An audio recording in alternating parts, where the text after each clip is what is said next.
Nocautecast 35, mais uma edição aqui do nosso bate-papo sobre MMA feito por fãs de MMA. E hoje aqui o programa tá especial, tá quase casa cheia da rapaziada do Nocautecast, mas antes de mais nada, deixar avisado você aí que curte nosso conteúdo, tem todas as opções aí que você pode acompanhar. Tem um canal no YouTube que tem todos os episódios lá do Nocautecast. A gente tem a nossa playlist no Spotify, você também pode adicionar no seu agregador de podcast aí, seguir nossa playlist. E também você pode seguir a gente no Instagram, onde a gente publica algumas notícias do mundo do MMA, lutas que foram casadas, algumas coisinhas a gente posta lá, que também são replicadas na nossa fanpage do Facebook, beleza? E hoje aqui a rapaziada do Nocautecast da casa, eu vou apresentar um a um para depois a gente apresentar nosso convidado. Em primeiro eu vou chamar ele aqui, o mestre Orsano, diretamente de Brasília. Fala, mestre, voltou? Boa noite, rapaziada, boa noite a todos aí. Estamos de volta aqui, né? Todas as vezes que estamos aqui, a pachecada fica muito triste, né? Estamos aqui para oprimir e combater sempre o pachequismo e a pachecada. Quando o mestre Orsano está no programa, a pachecada vai para o seu quarto, fica com medo, chorando, em posição fetal. Boa, mestre. Mestre veio com o querosene na mão hoje. E mais um aqui da bancada do Nocautecast, diretamente de Mariana, Minas Gerais, André G. Fala, André, como andam as coisas? Tirando o frio, tá tudo certo. Estamos aí preparado e ansioso para mais esse papo aí de MMA, que é isso que a gente gosta de falar bastante aqui nesse programa. Hoje aí com a casa cheia, né?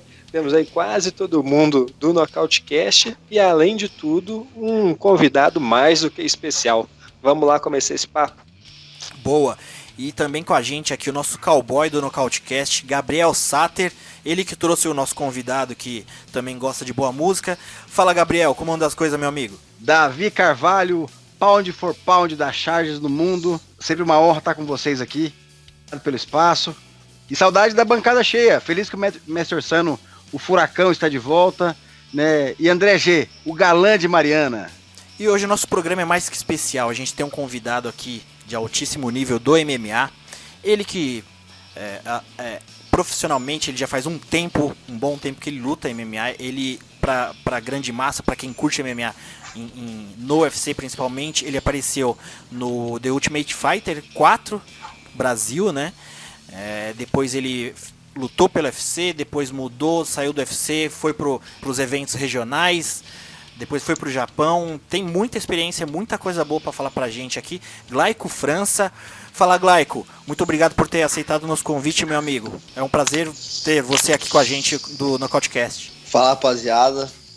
Pra mim é uma honra estar dentro aí desse convite aí, desse timaço de ouro do Nocautecast. É um prazer estar aí. Ô, Glaico, então para começar aqui, fazendo um breve retrospecto seu, você foi campeão do Ultimate Fighter, só que foi na categoria dos leves, né?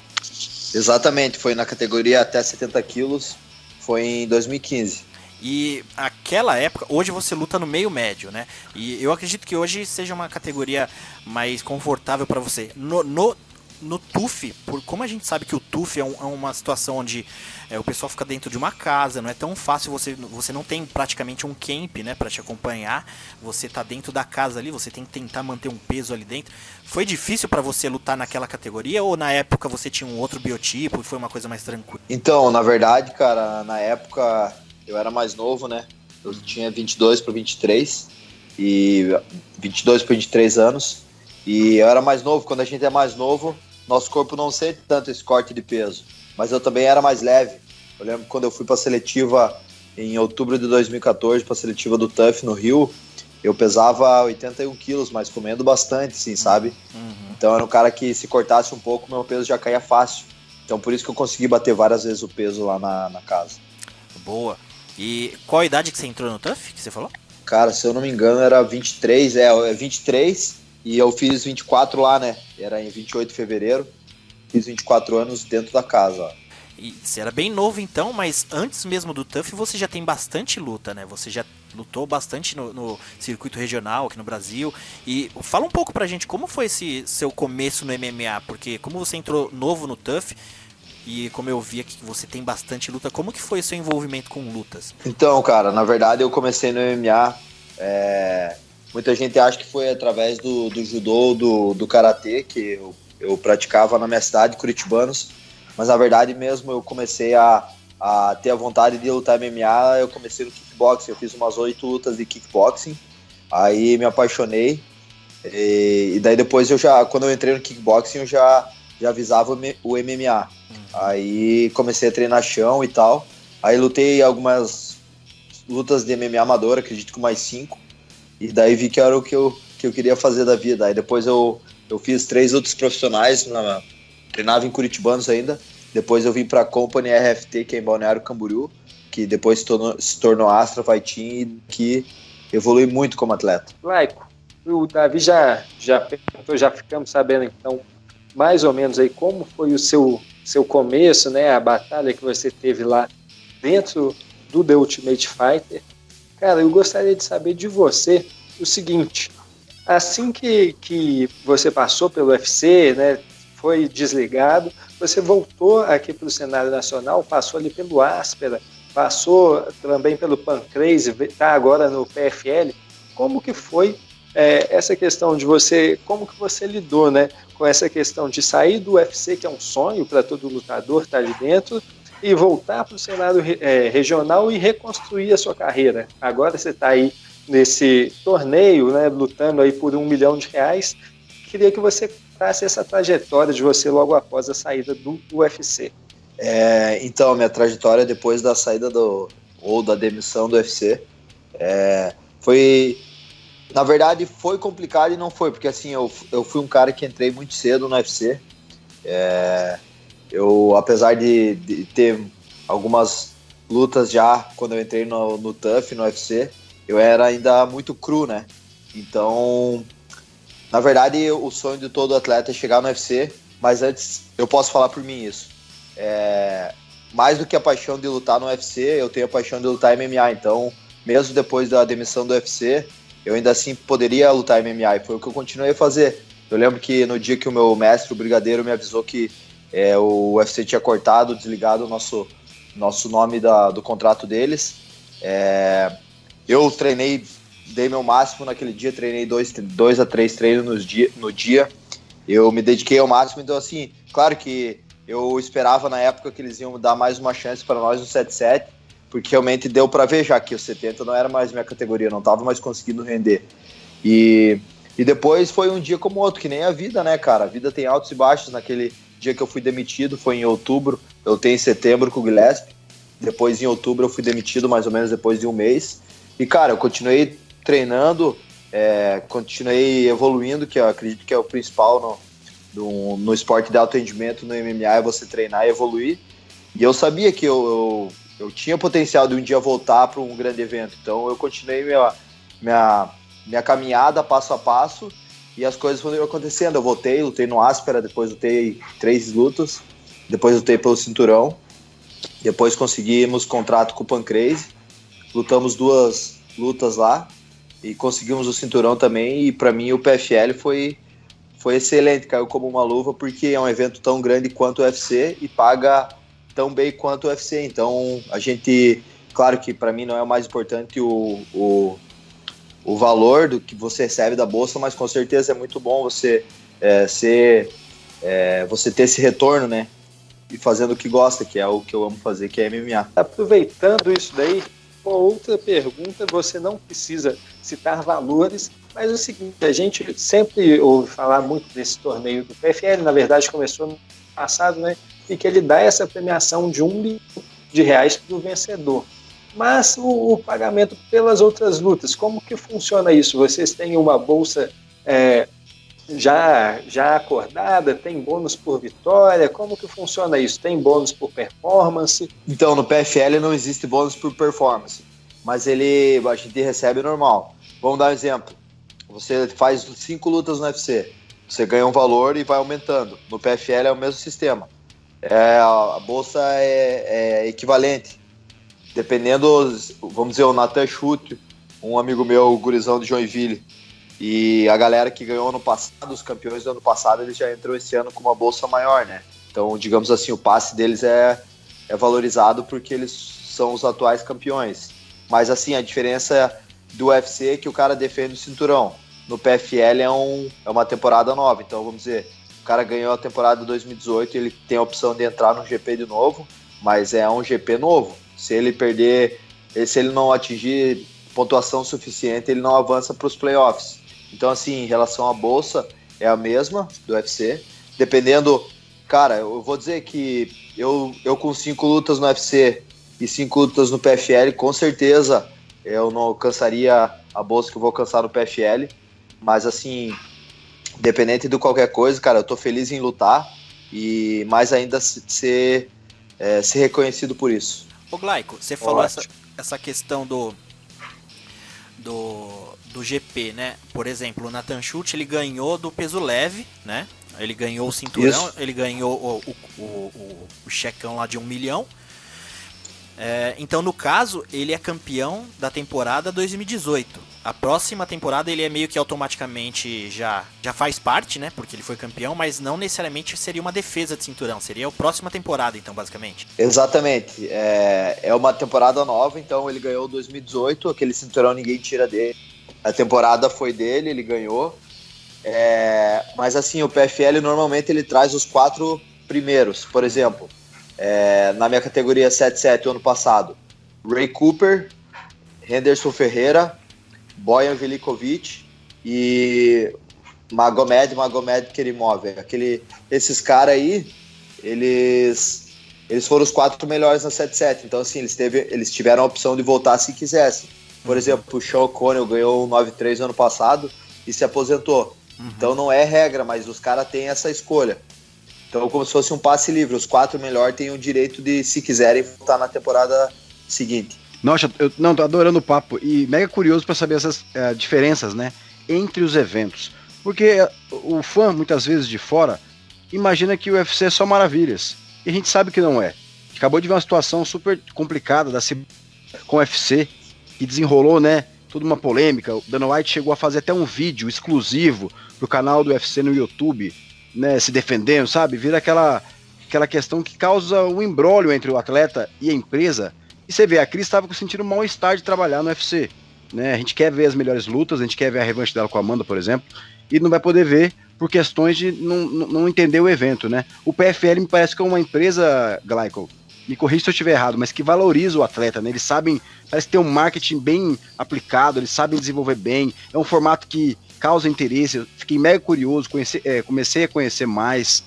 Eu tô gostando muito do PFL, viu? Então, Gabriel, na verdade, cara, o PFL, assim como o UFC também, cara, o UFC é um excelente evento. A gente sabe que tem algumas entrelinhas ali que o pessoal não fica sabendo, mas dependendo de qualquer coisa, tanto o PFL quanto o UFC são excelentes eventos, cara, e eu gosto muito de ambos. Mas o PFL é o seguinte, vamos dar um exemplo, o Gabriel Satter vai lutar até 8-4 lá no PFL. Você vai lá, luta 5 lutas. Se você ganhar as 5, você vai ser o campeão. Não é, o Gabriel ganhou 5 seguidas, os caras não dão a chance dele disputar o título. Sim. Lá não existe certeza. Isso. Olha só, é verdade, Glaico, verdade. É muito mais justo até, né? A gente já viu várias situações no UFC que a pessoa ganhava 7 lutas e não disputava o cinturão, né? Não era garantido, né? Ô, Glaico. A gente tem vários exemplos, né, disso. Ô, Glaico, eu quero ver o Gabriel bater 8-4. Quero ver o Gabriel. Ô, Davi, que isso, cara? Tô 8-4 em off, cara. Sem cortar peso aí, né? Pra variar, pedir uns conselhos pro Glaico, né? Bicho, o que a gente faz pra secar mais rápido, né? Não, mas brincadeira. Mas é real, né, cara? Eu fico feliz de ver que eles valorizam o atleta, viu, Glaico? Dá pra ver que o PFL realmente é um baita evento. Não estou dizendo, né, de nenhuma forma que o UFC não é, né, a máquina que é essa empresa, né? Eles estão dominando o mundo. E eu sou, como fã de MMA, fico feliz com isso. Exatamente. Glaico, deixa eu te fazer uma outra pergunta, cara. Agora que eu me toquei que você já fez as 2 lutas. Você venceu lá no começo do ano o Ganzati, qualquer sobrenome que seja, que é um nome muito difícil, e agora você passou pelo Sadi Pussi. Isso em 2 meses, cara. Você lutou em maio e lutou agora no começo do mês, no mês passado, né? E já vai fazer outra luta agora em outubro. Cara, como é que você tá sentindo? Eu falo assim, de corpo, recuperação, preparação, como é que tá sendo isso pra você? Bom, então, irmão, na verdade, cara, se Deus quiser, eu vou lutar em outubro 2 lutas, porque agora os playoffs, você ganhando as quartas de finais, você luta a semifinal no mesmo dia, né? Então, se Deus quiser, eu vou lutar em outubro 2 vezes. E assim, cara, tem que ser um treinamento bem inteligente. A gente tem que escutar muito o nosso corpo. O dia que o corpo tá muito cansado, é melhor descansar aquele treino e deixar para treinar à noite. Ou, dependendo, se for um desgaste muito grande, até tirar o dia em off e descansar, porque tem muita coisa em jogo e é muito fácil você se lesionar. Teu corpo já vem de um estresse, um desgaste muito grande das 2 lutas, então tem que ser feito um treinamento bem inteligente. A gente tem usado semanalmente várias idas na fisioterapia como forma de prevenção e também vários procedimentos de recuperação como crioterapia, banheira de contraste, que é banheira quente e fria, né? Você faz vários rounds indo uma para outra. Então a gente procura fazer isso como forma de prevenção, porque o desgaste é muito grande, e escutar o corpo. Quando o corpo quer descansar, nada mais do que dar descanso para ele. Boa. Ô Glaico, você comentou aí, a próxima, você vai lutar essa, se você vencer, né, vencendo essa luta, a próxima vão ser 2 lutas na mesma noite? Ou é agora? Agora. Ah, então... Agora é dia 11 de outubro, já é as quartas de final, aí você luta, ganha, aí luta na mesma noite. Ah, e são 2 rounds, né, Glaico? A primeira luta são só 2 rounds, né? Exatamente, Gabriel. A primeira luta são 2 rounds e a segunda luta é 3 rounds. É uma luta... as 2 lutas contam no GP, só que a primeira é 2 lutas. Primeiro, porque a competição não permite que você lute mais do que 5 rounds na mesma noite. Então esse é o principal motivo de ser 2 rounds a primeira luta. Então o primeiro round é como se valesse a pontuação para 2. Então quem ganha o primeiro round e de repente a luta vai para decisão é o cara que vai ganhar a luta. Que legal.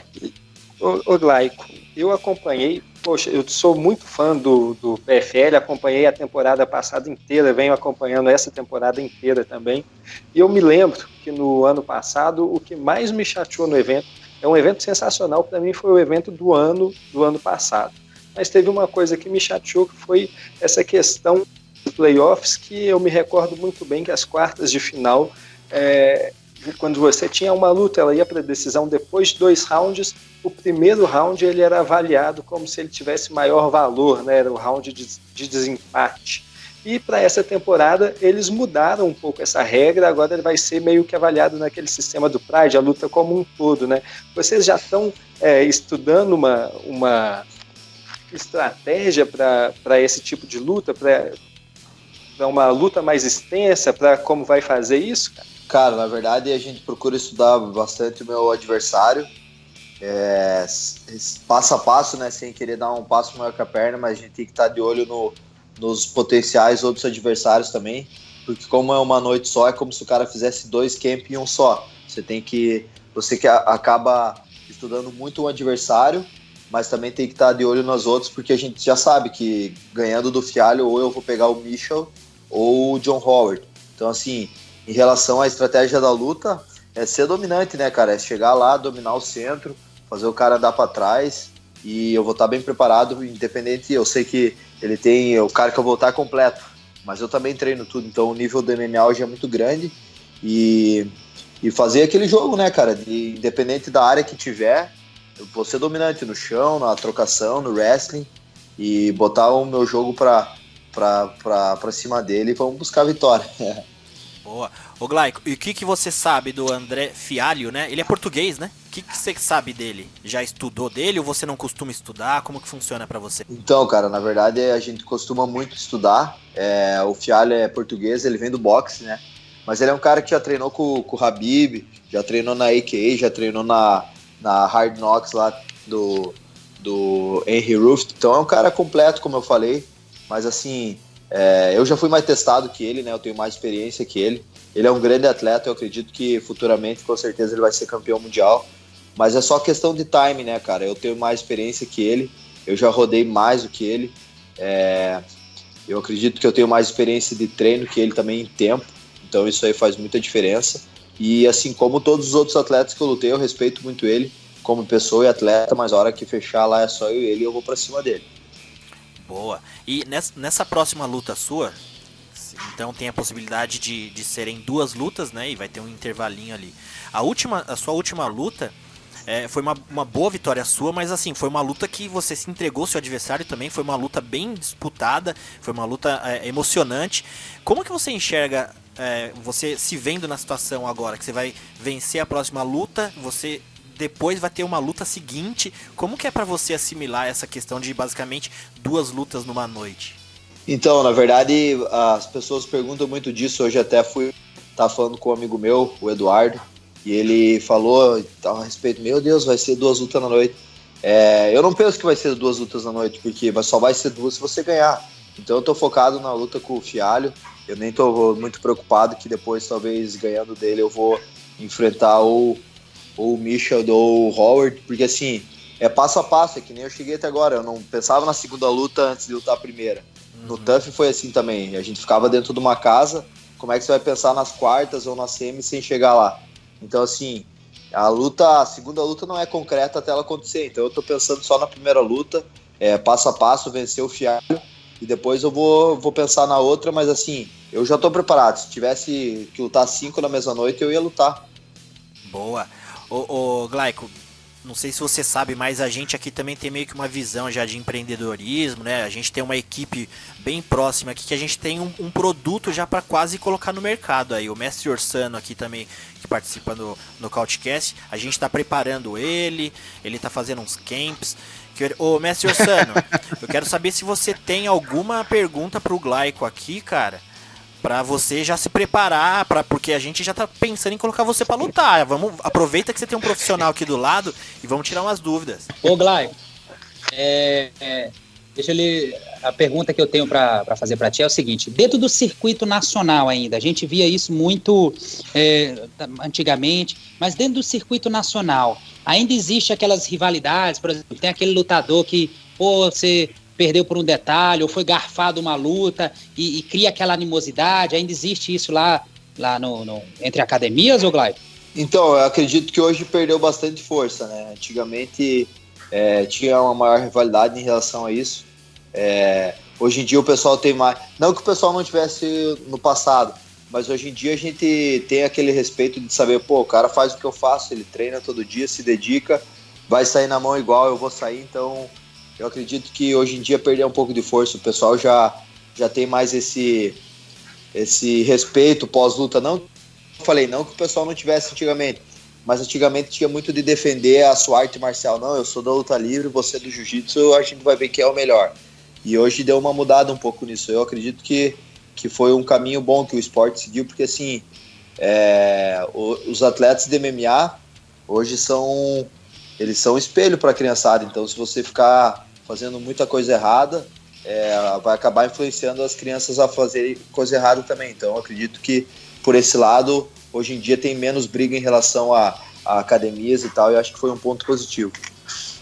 Certo. E mais uma pergunta. No centro internacional, né? Você está bem adaptado à categoria 7-7, né? O que você tem visto hoje do top 10, vamos falar quando a gente fala top 10, vamos falar do top 10 do UFC, né? Eu tenho muita esperança em 2 lutadores brasileiros aí, que um é o Eliseu Capoeira e o outro é o Vicente Luque, né? O que você tem uma visão sobre a 7-7 hoje? Eu até brinco com os colegas aí da bancada e falo que é a Wrestler Weight, né? Que é a categoria dos wrestlers. Isso é uma pergunta e vou emendar outra. Você tem feito um trabalho específico na parte de wrestling? Como é que é a tua preparação com wrestling? Então, na verdade, a gente tem excelentes nomes aí no Brasil. Tem o Eliseu, tem o Vicente e tem o Demian, né, que é os melhores ranqueados ali na 7-7. E com certeza eu concordo plenamente. O wrestling hoje é o diferencial, porque todo mundo fala a luta começa em pé. Logicamente começa em pé, mas se você tem um wrestling bom, você acaba colocando a luta onde você quer, né? A gente tem vários exemplos, por exemplo, o George St. Pierre, que dominou a 7-7 por anos. Ele trocava bem, tinha um chão bom, mas ele escolhia, né? Ele que ditava o ritmo da música, né? Da luta, no caso. Então, ele era um cara que tinha o wrestling bom e botava pra baixo quando queria, ou defendia a queda quando ele queria bater no cara em pé. Então, eu acho importantíssimo o wrestling. E eu venho treinando wrestling já faz mais ou menos uns 5 anos. Meu treinador, ele é americano. A gente aqui em Balneário Camboriú, a gente tem esse privilégio de ter um wrestler treinando toda semana, nos treinando toda semana. O nome dele é Tim Ruberg, ele é de Ohio, do estado de Ohio, natural. E ele já foi ao América na Divisão 3, então a gente tem um puta wrestler aqui. Desculpa, perdão pela palavra, mas ele realmente é muito bom no que faz. E eu tenho treinado muito wrestling, e eu fui ano passado também em outubro. Eu fiquei 2 meses e pouco lá nos Estados Unidos, treinando wrestling em Rhode Island. Então eu acredito que é uma área muito importante aí se você quer ser campeão mundial aí no MMA e tá entre os tops. Show de bola. Orsano, só em cima da sua pergunta aqui, o que o Glaico acha do Kamaru Usman como, né, campeão da 7-7, UFC? O que você vê no Kamaru? Você acha que ele vai ficar por muito tempo campeão, Glaico? Em cima do que o Orsano falou aí. Então, Gabriel, eu acho o Kamaru um excelente atleta, cara. Ele é um bicho que realmente é atleta. Ele se dedica, o cara que se alimenta bem, se dedica nos treinamentos. E é um cara que assim, ele conhece o jogo dele também. Ele chega lá na luta, ele não quer dar giratório, ele sabe que ele é bom pressionando o cara, botando o cara a andar para trás, tem uma mão dura e bota muito bem para baixo, tem um jiu-jitsu bom também. Eu acho assim, cara, que ele e o Colby Covington vai dar um lutão, mas difícil, cara, difícil. Eu acho que é muito difícil você falar se ele vai ficar com muito tempo com o cinturão ou não, porque hoje a categoria 7-7 no UFC, o nível tá muito alto. E às vezes não casa o jogo com o outro, por exemplo.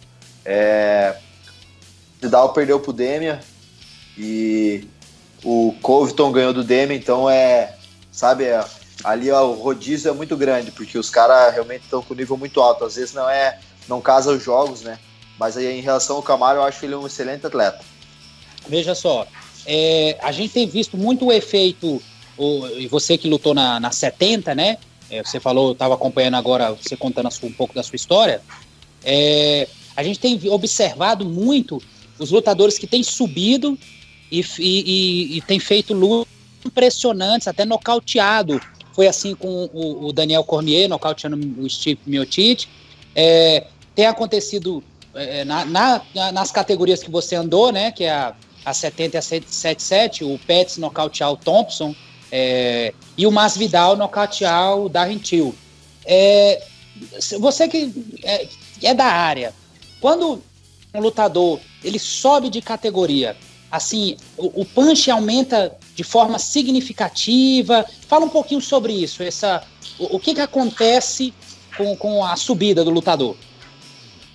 Então, na verdade, eu acredito que isso aí cada vez mais vai acontecer, porque o pessoal tá vendo que não é o tanto de peso que você corta que vai te trazer uma vantagem em relação ao adversário, ou vai te trazer uma melhor performance, porque eu sou muito grande, mas eu consigo bater 70.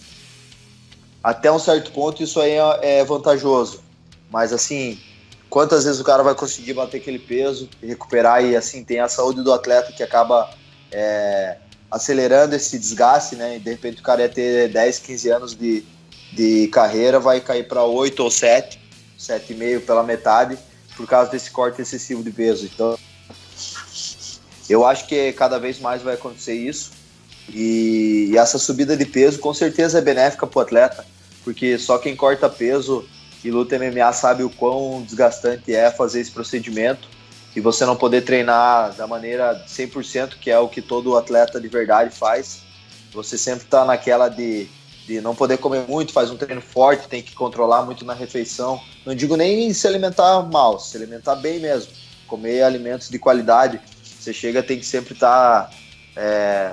sempre ter pouca quantidade, vai comer proteína, tem uma quantidade boa, mas você queria mais, você vai comer gordura boa, carboidrato bom.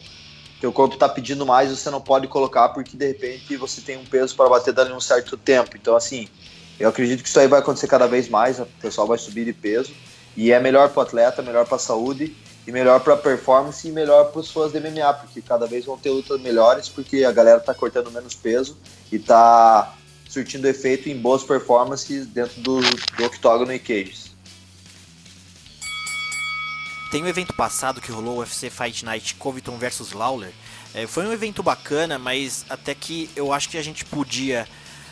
eu vou comentar alguns destaques que tiveram no evento, mas a gente comenta a luta principal, até aproveitando que o Glaico tá aqui, que é da mesma categoria. Acho que a opinião dele vai ser bem bacana.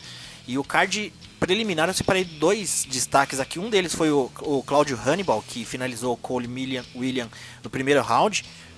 Ele fez uma luta... ele começou bem empolgado ali, mas ele foi inteligente, usou a estratégia certa. E querendo ou não, ele demonstrou um bom resultado, porque o Cole Williams tinha acabado de pegar a luta em cima. Então foi uma boa vitória pro Hannibal, que ele mostrou que ele está superior a isso, né? E teve a luta também que ganhou o bônus da noite, que foi da Antonina Shevchenko, que ela, até que no começo, quando começou a luta, eu achei que ela ia ter um pouco mais de trabalho.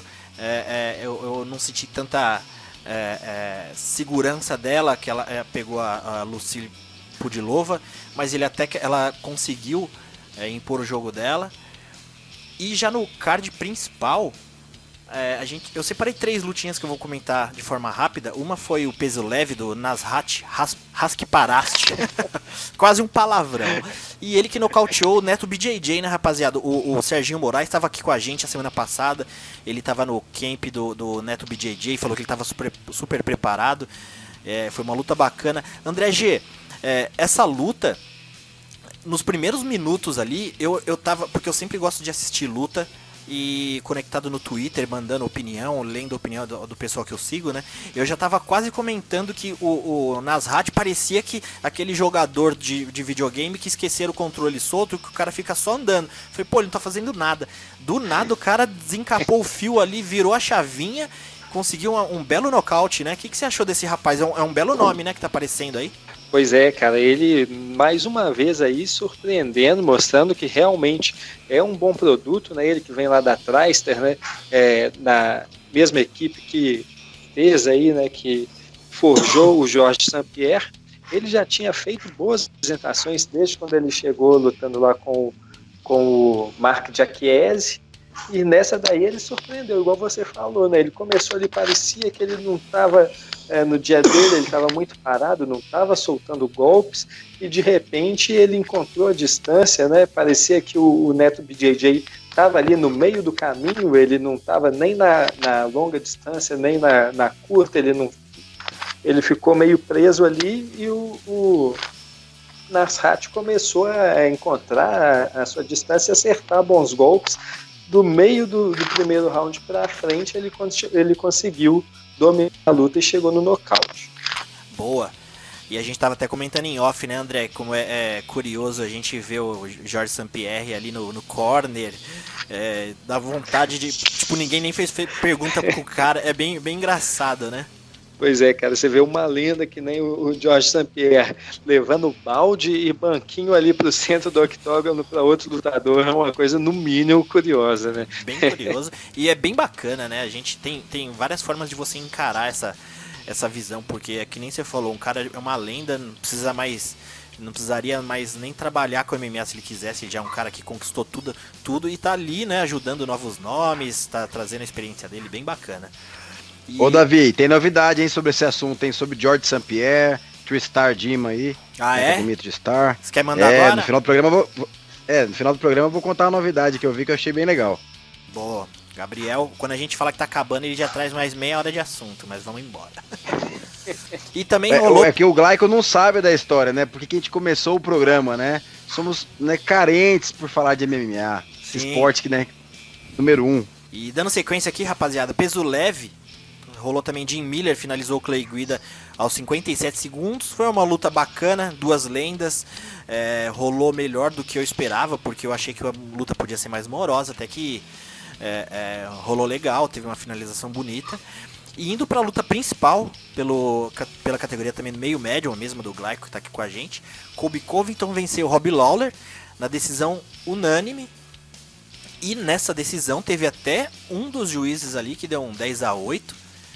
E também não é para se espantar, porque, o Glaico, essa luta, eu jamais falaria que o Robbie Lawler não veria a cor da bola numa luta hoje, né? E por mais que ele seja uma lenda, assim, um cara que tenha muita experiência, ele não se encontrou na luta, né? O que você achou do Colby Covington nesse retorno dele? Cara, então, falando do Lawler, parece que ele ficou esperando aquele momento certo, chegar na luta e passou 25 minutos e não chegou, né, cara? Pois é. E o Colby Covington, o bicho realmente tá voando baixo, né? Muito gás, muito volume, né?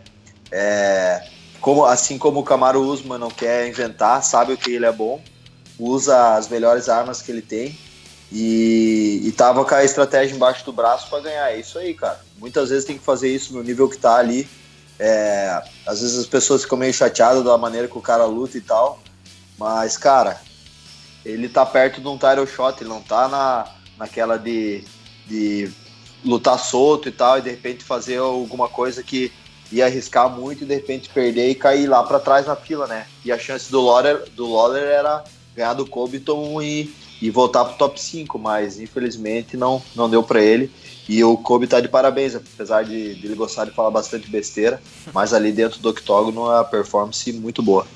Ô Glaico, qual que é a sua graduação no jiu-jitsu? Cara, na verdade eu sou faixa roxa de jiu-jitsu e sou marrom de luta livre, né? Na verdade eu treino muito mais luta livre ainda do que jiu-jitsu. Ah, bacana. Luta livre esportiva, né? Que pro pessoal que não conhece, é o jiu-jitsu sem pano, né? O submission que o pessoal fala. Na verdade, a arte marcial por trás dela é a luta livre esportiva. Bacana. E eu até fazer uma pergunta pra você que eu vi. Eu nunca treinei jiu-jitsu, né? Aqui do Nocautecast tem um pessoal que às vezes gosta de treinar uma luta, um estilo ou outro, mas eu vou fazer uma pergunta de dúvida minha, mesmo que pode ser de alguém também que esteja ouvindo. Né? Durante a luta, eu vi o Robbie Lawler várias vezes, principalmente no primeiro e segundo round, o Colby Covington levava ele pro chão e ele ficava meio sentado. E o Covington por cima dele, ali meio que nas costas, tentava encaixar, né, o mata-leão, o estrangulamento. E o Lawler, ele basicamente defendia com o queixo, assim. E ele fazia uma cara de muito tranquilo, assim. Eu não sei se ele estava poupando gás, simplesmente, ou se ele estava tentando... Teve até um momento que ele estava sentado no chão, o Covington estava tentando encaixar o estrangulamento, e ele girou rápido e levantou. Mas eu fiquei impressionado com a capacidade dele defender aquele estrangulamento, e também ao mesmo tempo eu fiquei meio frustrado pelo Colby Covington ser um cara, né, um wrestler, campeão da NCAA. Ele não conseguiu simplesmente encaixar uma finalização, sendo que o Lawler nem usava as mãos para se defender. Como que funciona essa efetividade dessa defesa? O que você acha que foi uma grande experiência do Lawler em defender, ou uma incapacidade do Covington de não conseguir encaixar o estrangulamento? Cara, acredito que na situação foi muito mais mérito do Lawler, só que ali é uma questão de ângulo, né, cara? Você pode ser um baita de um finalizador nas costas, mas se você não tiver o ângulo certo da posição, ou o ângulo de qualquer posição, todas as posições tem um ângulo certo para encaixar, né? Então, se não tiver aquele ângulo ali, é bem complicado. No caso quando tá nas costas, quando o cara faz aquele ângulo ali para defender, tanto que quando eu lutei com o Fernando Bruno, ele defendia assim, né? Ele nem usava muito as mãos, mas é porque ele se garantia no ângulo, né? Porque mesmo que você tiver com as mãos, se você tiver com o ângulo bom pro cara que tá para te finalizar, é muito mais fácil. Mas ali no caso dele era muito mais mérito do Lawler. E o Colby também, ele sabia que, beleza, não vou conseguir finalizar ele, mas estou dominando a luta, então tava tranquilo também. Boa. O Gabriel, o Glaico até falou aí que o Covington tem o title shot nas mãos, mas depois do cabo eleitoral que ele teve ali também no UFC, né, teve o Trump fazendo tweet sobre a luta, os filhos do Trump lá, ficou bem mais fácil. Você acha que ele vai passar por cima do Masvidal, ou você acha que ele vai direto pro cinturão ou ainda faz uma lutinha antes? Não, pelo que o Dana White falou, Colby é o próximo da fila. Dana White nem mencionou Jorge Masvidal, né? A gente sabe que ele merece também. Mas o Colby agora lutou pelo UFC, né? Porque disse que o UFC exigiu que ele fizesse essa luta. Precisavam de um main event nesse evento de sábado passado. Então foi lá, garantiu a vitória. O presidente dos Estados Unidos ligou para ele depois da luta. Ou seja, Colby, né, faz a estratégia dele, o personagem dele, né? Ele atua ali e acabou conquistando o que ele sempre quis, né? Que é um title shot. Né? Desde a era Tyron Woodley, que ele já tem, né, o cinturão interino. Então, assim, eu acho que agora, sem dúvida alguma, vai ser o Colby.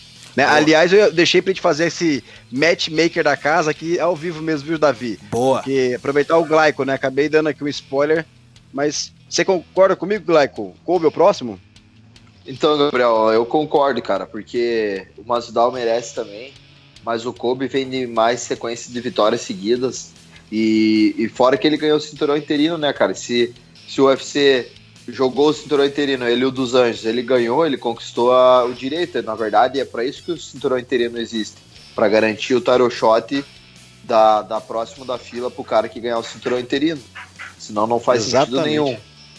Então, assim, se os caras não der pro Colby Covington, o próprio UFC vai estar falando, ó, o nosso cinturão interino aqui é só pra fake, não vale nada, então daí eles mesmos vão estar falando isso, entendeu? Que o próprio cinturão interino do evento deles não vale nada. E rapaziada, eu quero saber a opinião do mestre Orsano com relação a uma coisa, mestre. A gente tá falando de Colby Covington aqui. Ele é um cara que fala pra caramba. Você também é uma pessoa que não defende bandeira no MMA. Você gosta simplesmente de luta. Mas como fica essa situação, mestre?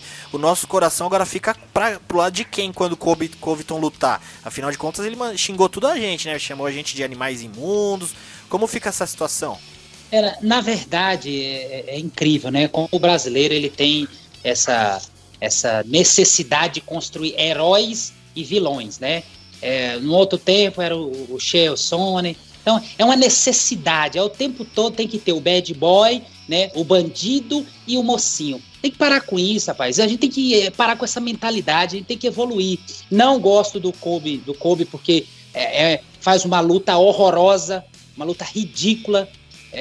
Essa luta de grade, essa luta, esse wrestling puro, né, que ele faz é muito horrível, né, apesar de ser um wrestler, né, então como eu falei, a categoria é dominada por esses tipos aí, né, então o brasileiro tem que parar com isso, parar de construir bad boy, mocinho e bandido, então não tem esse negócio do nosso coração, como que vai ficar, não tem nada disso, entendeu, se eu tivesse que colocar um resultado nessa luta dele, possivelmente com o Kamaru, eu queria que tivesse um duplo nocaute duplo dos dois.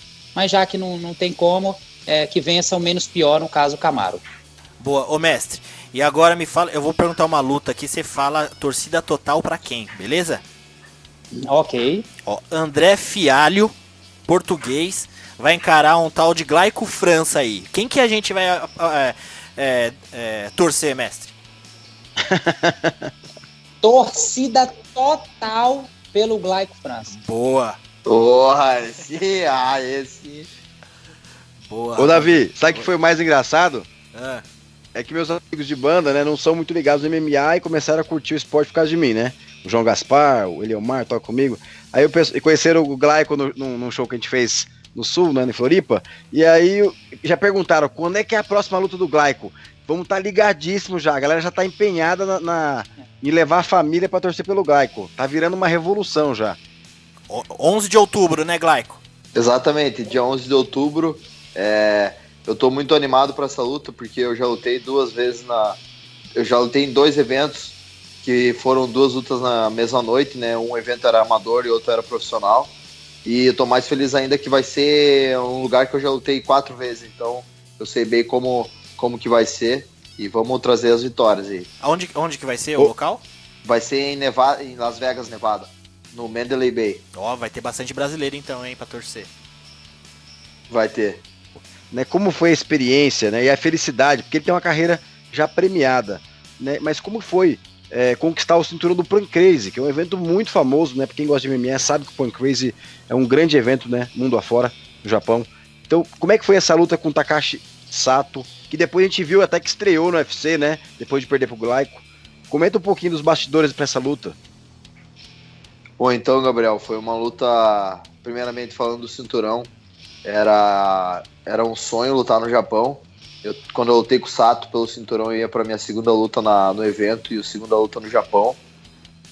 Eu estava muito feliz em disputar o cinturão e foi uma guerra, né? Se o pessoal quiser, tem acho que no YouTube para assistir. Foi uma guerra de 5 rounds. Começou a luta, primeiro round bem parelho, ele com mais volume e eu jogando os golpes mais fortes. Aí ele ganhou o primeiro round, o segundo eu botei para baixo. Ganhei o segundo, no terceiro ele me espancou em pé. Eu sobrevivi ali no terceiro round. E daí no quarto eu tava mais no gás, né, cara? Eu podia daí, depois que eu aqueci no terceiro, quarto ali, eu podia ir mais uns 4, 5 rounds naquele ritmo. E daí no quarto round eu consegui botar ele pra baixo e finalizar por mata-leão. Mas foi um lutão. Os caras lá do Pancrase adoraram. O pessoal lá também que assistiram, os japoneses, gostaram muito também. E foi uma felicidade muito grande, porque o Pancrase é um evento mais antigo em atividade hoje, né? Então, acho que eu fui o terceiro brasileiro a conquistar o cinturão. Eu fiquei muito feliz por ser no Japão e mais ainda por ser o Pancrase. Maravilha. E, ô Glaico, como que era a plateia lá no Japão? Porque eu sempre tenho em mente, assim, quando eu assistia Pride também, e até alguns eventos do Rising, assim, você vê que o pessoal é bem mais contido, né? É bem mais contido, mas ao mesmo tempo, cara, os caras torcem muito pros japoneses, impressionante, cara. É mesmo? Se você for lutar, eu as duas vezes lutei contra japonês lá, impressionante, cara. Você entra, os caras batem palma e tal, alguns querem tocar na tua mão e tal, mas, cara, quando entra japonês, cara, meu Deus, é tipo Brasil e Argentina, só que no Brasil, né, a galera, torce muito pro Brasil, e lá no Japão é a mesma coisa, só que os caras torcem muito pros japoneses, impressionante. Boa. Rapaziada. O Glaico, eu achei interessantíssimo, só rapidinho, a colocação que o Glaico fez aí, que o cara me espancou em pé. Eu nunca tinha visto um lutador, cara, reconhecer, falar com esses termos, o cara me espancou em pé. Mas é verdade, tamanha humildade, né, cara? Não, mas foi verdade, porque eu posso falar que ele não me espancou em pé, mas quem vê o vídeo vai falar, caralho, aquele terceiro round, o cara fez de saco de pancada, mas é assim mesmo. É porque eu nunca vi ninguém falar assim, cara. Geralmente o café eu ganhei um atrasozinho ali, né? Entraram alguns golpes, eles falam assim, geralmente. Não, mas a verdade foi que ele me espancou mesmo, mas no final ainda deu certo. Show. Boa. UFC Fight Night Shevchenko versus Carmouche. Vai rolar dia 10/8, agora sabadão. E eu vou passar também de forma rápida, a gente pode depois comentar a luta principal. No card preliminar eu separei, essa luta vai ter bastante brasileiro, né? Bastante lutador que a gente reconhece. Mas eu separei aqui alguns destaques. Um deles vai ser a primeira luta que eu achei bem curiosa, porque vai ser pela categoria dos moscas. A Verônica Macedo, ela iria lutar com a Raquel, aquela americana que veio do TUF, mas ela acabou se lesionando e entrou a Poliana Viana, a brasileira, né? E eu achei curioso que as duas, assim, eu não sei, eu tô com sensação que vai ser meio que aquelas lutas de RH, porque a Verônica Macedo, ela tá vindo de 3 derrotas desde que ela estreou no UFC, não conseguiu ainda emplacar uma vitória. A Poliana Viana, ela fez uma vitória no UFC, agora tá vindo de 2 derrotas, então talvez que pode ser que uma dessas meninas aí que ia colecionar mais uma derrota, pode ser que passe no RH. No preliminar também um destaque bacana que eu separei foi o Gilbert Burns, o durinho brasileiro, que vai encarar o Alexei Kunchenko. E o bacana do durinho é que o irmão dele, o Herbert Burns, que participou aqui com a gente na edição 21, se eu não me engano, do Nocautecast, lutou agora há pouco. Eu até assisti, a gente comentou no nosso grupo do WhatsApp ali, mas alguém viu se ele foi contratado? Você viu, André? Você estava acompanhando aí? Cara, na verdade, logo que a gente começou aqui, eu desliguei o Contender Series e eu tinha até me esquecido disso, cara. Né? Vou conferir. Mas ele fez uma boa luta e eu já quero deixar aqui os meus parabéns, mesmo se ele não tiver conseguido o contrato, que eu espero e estou torcendo para ele ter conseguido. Ele fez uma boa luta hoje, tá de parabéns pela vitória. Foi uma bela luta mesmo. E outra luta também desse preliminar da semana que vem vai ser a Marina Rodrigues, também que participou aqui do Nocautecast. Eu vou já separar a edição que ela participou, que eu não lembro de todo mundo. E eu tava até conversando com ela hoje. Ela mandou um abraço pra todo mundo aqui do Nocautecast. Eu desejei boa luta pra ela. Ela tava falando da preparação dela, que ela vai encarar a Tisha Torres, que também já é uma lutadora que já vem de um tempo no UFC. É uma menina bem experiente. Vai ser uma boa luta pra Marina Rodrigues. E eu acredito que ela tem grandes chances de passar. Agora, no card principal, a gente vai ter, na categoria dos médios, Rodolfo Vieira, brasileiro, que multicampeão do Jiu-Jitsu, né? Que todo mundo que curte a arte suave já conhece o nome do rapaz, que ele tem todos os prêmios possíveis no Jiu-Jitsu, vai encarar o Oscar Peixota. Gabriel Sater, o que você acha do Rodolfo Vieira? Eu vi esses dias uma entrevista dele lá no podcast do Coutinho. Eu achei uma entrevista que nem tá sendo hoje com a do Glaico aqui, bem sincera, assim, bem bacana, quando o cara, né, não tem grandes dificuldades de falar a realidade, de enxergar a realidade. E é até uma indicação para quem puder ouvir, conferir. Rodolfo Vieira também sempre foi um cara muito cerebral, assim. Ele deu uma opinião dele, falando que é muito difícil um cara entrar por vindo do jiu-jitsu e ter que começar a levar golpe. Ele tá indo muito devagar. Uma coisa que o Herbert Burns também falou com a gente no outro episódio, que eu vi o Rodolfo Vieira também falando isso, que é assim: se eu puder todas as lutas ganhar finalizando, eu vou ter que fazer isso. Então, assim, por mais que o lutador sabe que é uma luta de MMA, que tem todas as valências, né? Tem luta em pé, tem boxe. Ele também não vai dispensar toda a experiência que ele tem no jiu-jitsu e deixar de lado, achar que ele pode agora virar um striker, né? Gabriel, o que você acha do Rodolfo Vieira no UFC? Você acha que é médio ou longo prazo para ele se desenvolver? Davi, o Rodolfo é um monstro, né, no chão, né?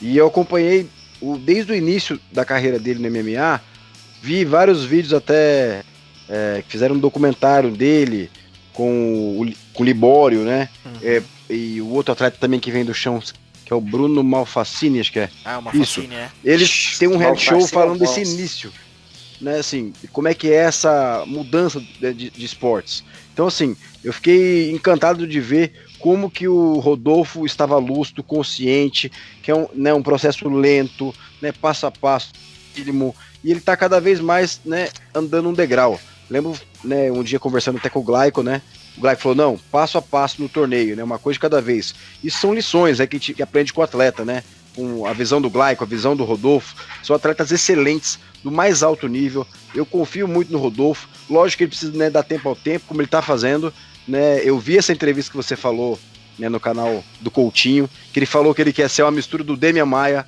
com o Jacaré. Exato. Ou seja, tá treinando também com o Jacaré, porque ele tá entender porque ele tava com o Libório, se ele tava na TT, se ele tá agora na equipe do Jacaré, né, para entender onde ele fez esse camp, porque pelo que eu entendi foi feito, né, na academia do Jacaré, que é a Fusion Excel lá. Uhum. E, enfim, eu tô torcendo muito por ele, acredito nas valências que ele tem, né, na luta de chão, para levar pro chão essa luta, finalizar a sua estreia no UFC e já abocanhar um bônus para ele aí. Boa. E também, a gente já que tá falando da Fusion lá, a academia que tem o Jacaré, tem o Rodolfo Vieira, também vai ter o Mike Perry, né, nesse mesmo evento. Mas a gente já chega nela lá, eu quero perguntar pro André G. André G, meio pesado, Volkan Ozdemir e Ilir Latifi. É uma luta de dois caras que querem aí voltar a ter vitórias no cartel. É uma luta, ontem eu tava conversando com o Lucas Rezende lá do Sexto Round, que ele gosta muito do Latifi, ele sempre aposta no Latifi nos palpites do Sexto Round, né? E o que você acha dessa luta, André? Ozdemir e Latifi? Rapaz, essa luta aí já é a terceira vez que eles marcam ela, né? Quer dizer, isso mesmo, terceira vez que eles marcam ela. E eu vou te dizer, viu? Eu não imaginava que a gente ia chegar no meio de 2019 com o Volkan Ozdemir perigando ser demitido, né? Exato. Ele iniciou muito bem no UFC, conseguiu a disputa de cinturão e vem numa grande sequência de derrotas, inclusive para o Anthony Smith, ninguém esperava isso, né? Mas, agora, o Ilir Latifi é um cavalo, cara, é um cara muito forte, é um cara que tem um jogo de uma certa pressão muito bom, trataram algumas vezes com wrestlers, né, de melhor nível, como o Ryan Bader contra o Corey Anderson, mas ele ainda não passou perrengue contra nenhum cara que viesse da trocação, né? Contra nenhum striker. Então eu acho que o Ilir Latifi ele já entra para essa luta com uma certa vantagem. Ele vai ter ali um pouco mais de desenvoltura justamente na parte onde o Ozdemir geralmente mostra mais dificuldade, né? Estou ansioso para essa luta e eu espero que o Ozdemir não seja demitido, que ele não saia, porque eu achei ele uma boa adição para o plantel dos meio pesados e pode ser que com essa derrota aí, com mais uma derrota, ele venha a se desligar do evento que já carece de talentos aí nessa categoria tão rasa. Boa. E rapaziada, também aqui pelo meio médio, categoria do Glaico também, Vicente Luque e Mike Perry.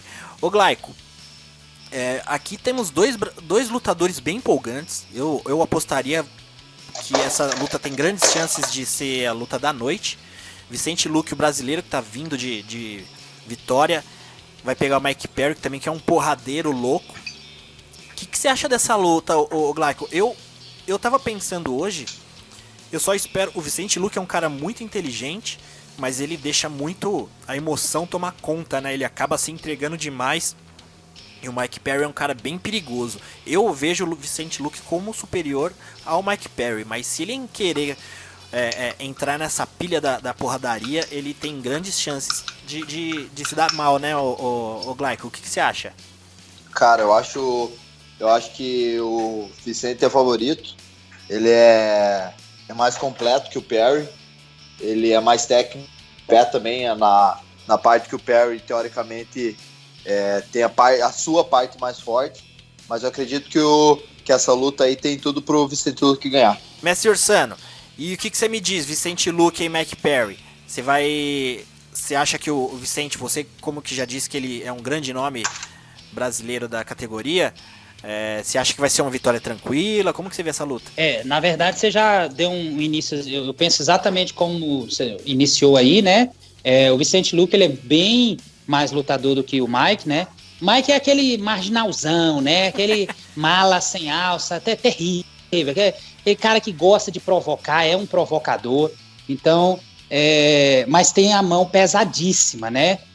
Todos os lutadores que foram para trocação com ele, ou assim, franca, sofreram muito dano, né? E o Luke, ele tá nessa fase, ele tá muito franco, assim, ele tá querendo se testar em pé mesmo, apesar dele ter bastante técnica, né, no striking dele, ele tá indo para trocação franca, ele tem um chão excelente. Eu acredito que se ele fizer o joguinho certo, ele vai vencer sem maiores problemas, ou finalizando. Mas eu acredito que ele não tenha que cair na pilha, não. Esse jogo de provocação do Perry, já não acredito que não seja uma boa pro Luke, não. Boa, vamos então para a luta principal, categoria mosca feminino, valendo cinturão. Valentina Shevchenko vai encarar a Liz Carmouche. Valentina que vai colocar aí seu cinturão na disputa. André G, seja sincero aí, quais são as chances da Carmouche vencer a Shevchenko? Em que área do MMA que você acha que ela consegue alguma coisa aí? Conhecendo a Valentina como a gente conhece, uma lutadora bem acima da média, e principalmente nessa categoria dos moscas, tá difícil a gente ver alguma coisa que vai assustar o cinturão dela, né? Cara, eu acho assim, enquanto tiver vida, há esperança, né? Então, se a Liz Carmouche conseguir entrar com uma arma ali dentro, às vezes ela consegue essa vitória. Mas mesmo assim ela vai ter que parar a bullet, né? Vai ter que parar a bala. Eu não vejo. No grappling eu acho que a Shevchenko é melhor. Na trocação não tem nem como comparar. A Carmouche eu acho sensacional ela tá chegando nessa disputa de cinturão. Ela que fez a primeira disputa de cinturão da história do UFC, poder fazer mais uma. Talvez ela consiga até depois entrar aí e garantir seu lugarzinho aí no Hall da Fama do MMA feminino. Acho bem legal mesmo, mas não vejo como ela conseguir uma vitória contra a Shevchenko, ela vai tentar ali o jogo de grude, o jogo de grappling, e acho que não vai ter muito por onde conseguir se sobressair, não.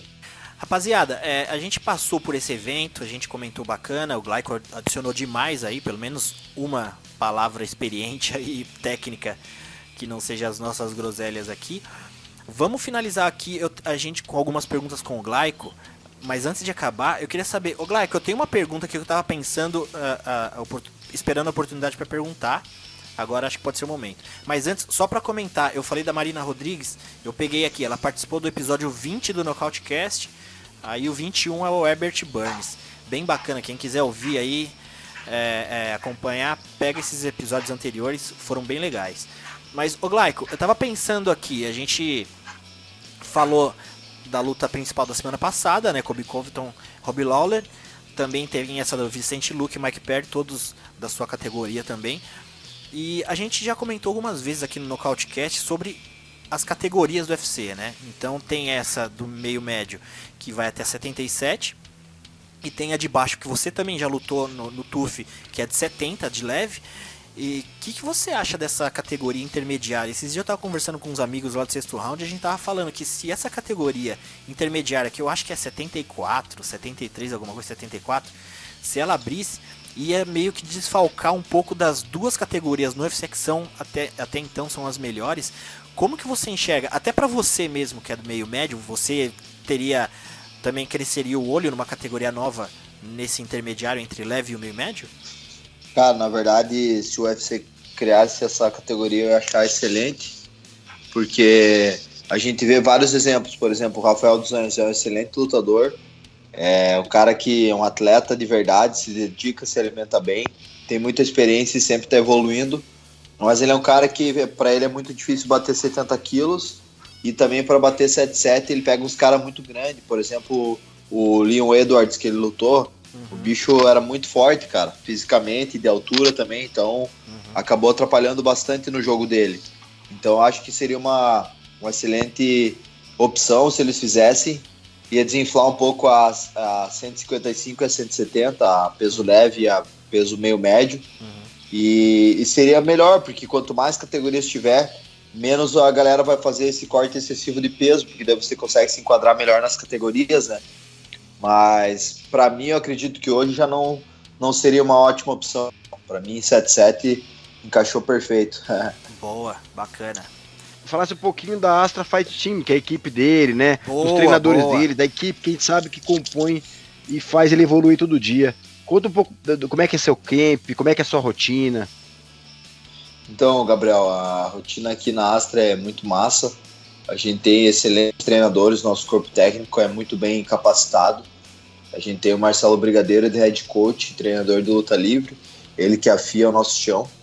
Aí temos, como eu falei antes, o treinador de wrestling, Tim Ruber, que afia o nosso wrestling aí. E nós temos o treinador de trocação, que é o Alexandre Guerra.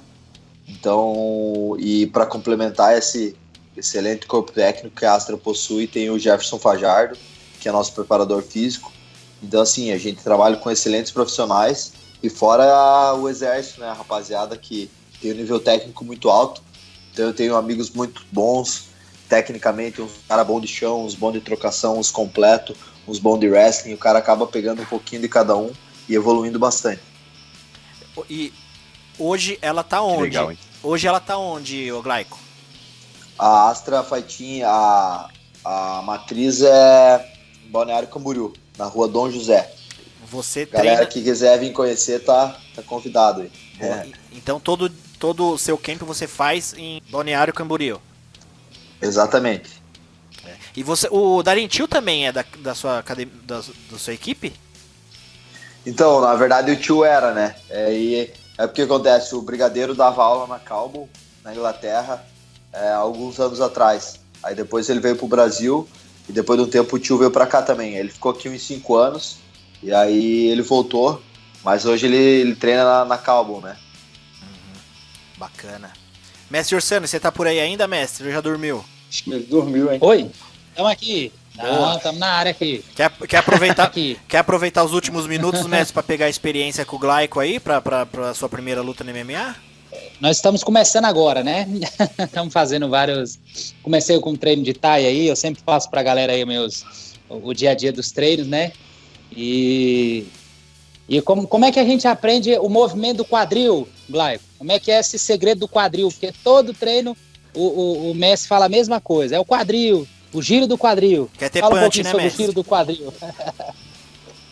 Na verdade, o segredo tá no quadril, né? Tanto no chão quanto na trocação, né?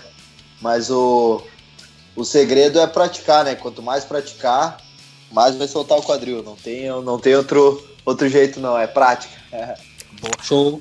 Ô, Gabriel, ó, você que é brother do Glaico, você é mais próximo a ele, depois pega umas dicas aí que a gente tem que já armar alguma coisa pro mestre, hein? Só em off. Olha, depois aqui, que o Glaico ganhar o campeonato aí do final do ano, falei pra ele que tem que fazer um churrasco, aí vou matar ele com perguntas, né, cara, que eu sou curioso da vovó, mas não aguento, cara, eu fico louco pra saber as curiosidades, né, e entender como é que é a rotina deles, né, porque até um dia, sem brincadeira, eu tava aqui trabalhando no estúdio numa maratona assim frenética de várias semanas, cansado, eu e o meu produtor João Gaspar, a gente lembrou, falamos com o Glaico alguma coisa, né, o Glaico já tava treinando, motivado, a energia boa que ele tem, né, cara de muita humildade também, de muita energia boa. O Gaspar falou, rapaz, o Glaico inspira a gente, né? A gente tem que ser que nem ele, né? MMA na música, e é verdade, você vê que são atletas que motivam a gente a ser melhor a cada dia. Boa. Ô Glaico, então já aproveitando a situação, queria agradecer demais sua presença, meu amigo, desejar toda a sorte possível, toda a energia aí pra sua luta, que você arrebente, que independente de qualquer coisa, a gente vai estar muito na torcida aqui também. Então queria agradecer a participação com o Nocautecast. Cada dia que vem alguém conhecido, algum lutador do UFC, de outros, o Herbert Burns, que ele estava no One quando ele participou, você no PFL, pra gente só cresce aqui a nossa vontade de falar de MMA e continuar torcendo por vocês lutadores. Muito obrigado. Obrigado, Davi, pelo convite. Obrigado, Gabriel. Muito obrigado, André e Orsano. Eu realmente fiquei muito feliz em parte. Obrigado mesmo pelo convite e foi um prazer. Maravilha. Também aproveitando para agradecer a rapaziada do Nocautecast. Mestre Orsano, muito obrigado, meu amigo. Então até a próxima. Não vai sumir de novo. Eu sei que você está se internando agora nos treinos. A gente vem gravar o podcast. Você tá perdido. Você tá com essa parada de Muay Thai aí. Vou agradecer, mas quero você na semana que vem, hein? Valeu, rapaziada aí. Tá, mas quero deixar um abraço aí especial ao nosso amigo Glaico aí. Pô, pouquíssimas vezes a gente conversou com um atleta tão humilde e bacana. E não esqueci, essa foi a mitada da noite. O cara me espancou em pé, mas eu consegui vencer tudo. Não vem não, mestre. Todo mundo que participou do Nocautecast é que foi firmezaça. Na verdade, os que não são humildes nem participam, né? A gente não consegue. É verdade.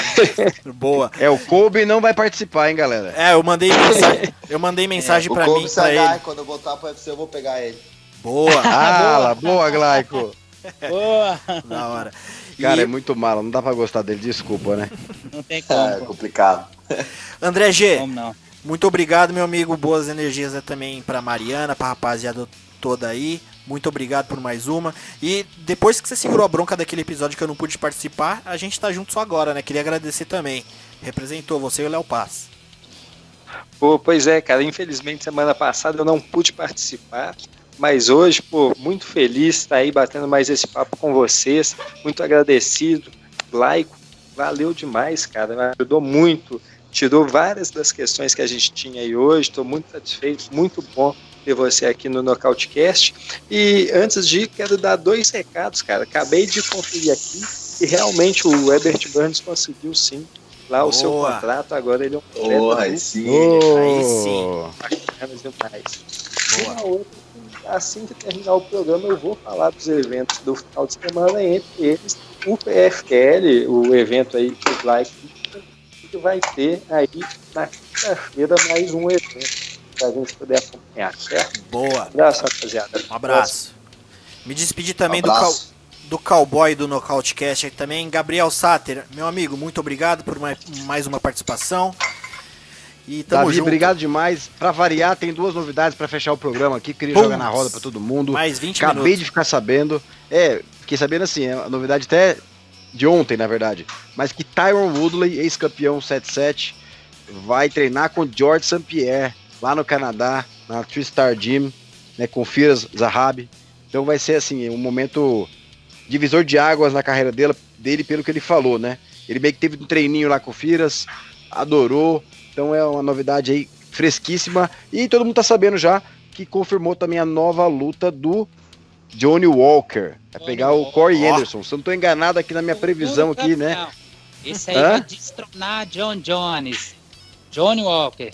Falou tudo o Mestre Orsano. Vamos anotar o dia aqui, hein? Mestre Orsano costuma ser pé quente também, hein? 7 de agosto de 2019, Orsano mitando aqui, como disse ele aqui anteriormente. E vai acertar. Também acho que o Johnny Walker... Glaico, o que você acha do Johnny Walker? Você que é um cara que tem muito mais experiência que a gente pra falar. Cara, o John Walker é um excelente atleta, eu treinei com ele. O bicho é muito bom. E assim, cara, ele é um cara dedicado, um cara que chega, treina, um cara gente fina.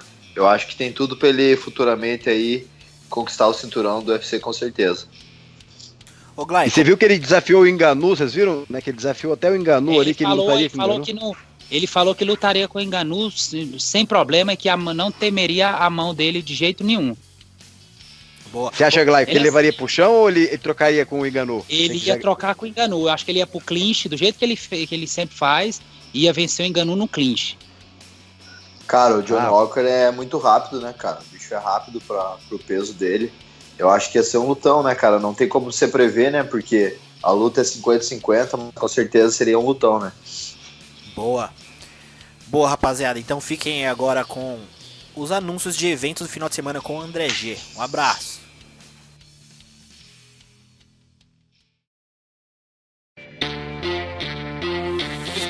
Eventos do final de semana.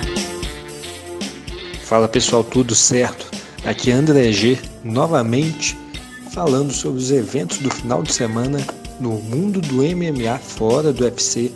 Eu que estive ausente aí na semana passada, volto para trazer para vocês 2 grandes eventos, começando aí pelo PFL, número 6, evento que acontece nessa quinta-feira, transmissão pela plataforma DAZN.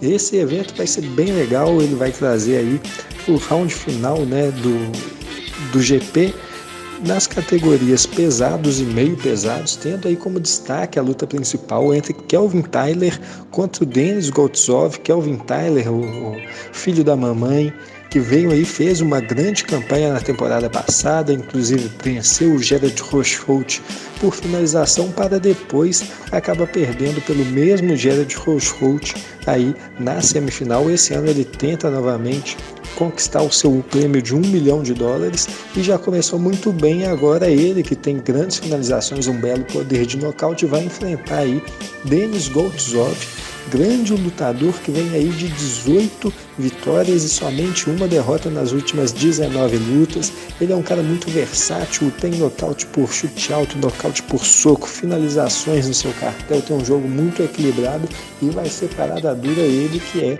um dos favoritos para o título dessa temporada. Nesse evento a gente ainda vai ter Vini Magalhães, grande finalizador, ex-campeão do ADCC, ex-UFC, ex-campeão do M1, um cara que dispensa apresentações e foi o finalista do último torneio. Tenta, né, se recuperar, ele que perdeu na estreia desse ano, tenta se recuperar contra a lata amassada Hakim Cleveland, que é um cara que eu acredito não vai oferecer grandes riscos aí para o brasileiro, além da sua mão pesada. Mão pesada essa que deu a primeira derrota para Rashid Yusupov, um dos grandes, né, nomes da nova geração aí dos pesos meio pesados. O Yusupov ele teve essa única derrota aí na sua carreira para o Cleveland através do machucado no seu queixo, né? Teve a mandíbula fraturada e por isso a sua última luta terminou por interrupção médica. Ele vai enfrentar agora numa revanche o Viktor Nenkov, ex-campeão do M1, acabou perdendo o título para o Rashid Yusupov numa decisão dividida, e vão fazer aí essa grande revanche no PFL. Esse evento vai ter ainda os brasileiros Francis Marbodão e Rony Marques fazendo aí as suas apresentações, tentando, né, dar um passo adiante para conseguir conquistar o prêmio de $1 milhão. Na sexta-feira teremos ainda o Invicta FC, evento de número 36, desse evento exclusivo de lutas femininas, vai passar lá no Combate, tendo como principal atrativo o cinturão vago, né, disputa pelo cinturão vago do peso pena, mesma categoria da grande Chris Borg, entre a Pen Sorenson contra a Caitlin Young. A Pen Sorenson ela acabou perdendo para a Felicia Spencer na última luta, foi uma disputa também pelo cinturão vago dessa categoria, e agora ela vai tentar novamente, finalmente, conquistar esse título contra a Caitlin Young, que vem de uma sequência positiva aí, depois de ter um período muito conturbado no seu começo aí no Invicta. Ela conquistou aí 3 vitórias seguidas e agora tem essa chance pelo cinturão.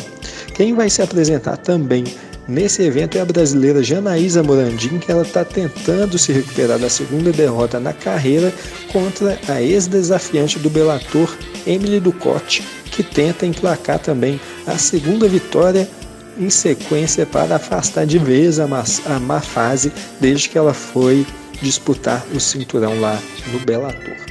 Para finalizar, temos também a Jéssica Delboni contra a Lindsey Vanzant. A brasileira Jéssica tenta apagar aí a má impressão da sua primeira luta no Invicta, onde ela foi derrotada pela primeira vez na carreira, e agora volta para o evento americano, tentando finalmente mostrar aí as suas habilidades e quem sabe engatar uma sequência na busca pelo cinturão. Pessoal, esses são os eventos do final de semana, vale muito a pena a gente ficar ligado, além do UFC Uruguai, que todos nós já debatemos, já sabemos que promete bastante, principalmente para o público brasileiro, certo? Um abraço e até a próxima.